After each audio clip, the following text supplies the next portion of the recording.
কি ভাইয়া সাইনবোর্ডটা চিনা চিনা লাগে? আসসালামু আলাইকুম, চলে আসছি আবার। এত কষ্ট দিছেন দিলটা এখন হয়ে গেছে রাবার। মানত করছে মামাই ল্যাংটা বাবা দরবারে, 24 ঘন্টায় ডিরেক্ট অ্যাকশন, ফলাফল দেখ সোমবারে।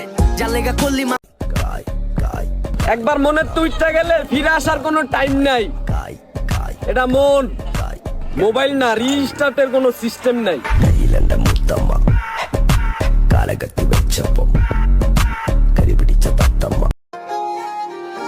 আমার এনে এত গবেষণা করার কিছু নাই। আমি এক এক সময় এক এক ক্যারেক্টারে আসি। আসসালামু আলাইকুম, চলে আসছি আবার। এত কষ্ট দিছেন দিলটা এখন হয়ে গেছে। এই তুই যা তো আনতে যা, মাথা মুতা গরম আছে, যা আনতে। হ, আমার লগে পারলি, ওই মেয়ের লগে তোর পারলি না। আচ্ছা বন্ধু, সত্যি করে একটা কথা কত, তোর লগে আমার এতদিনের সম্পর্ক, আমি কি তোরে কখনো কান্দাইছি? ওই মেয়ে তোরে কান্দাইলো কে? ওরে আজকে ছাড়মু না। বন্ধু বাদ দে এগুলা।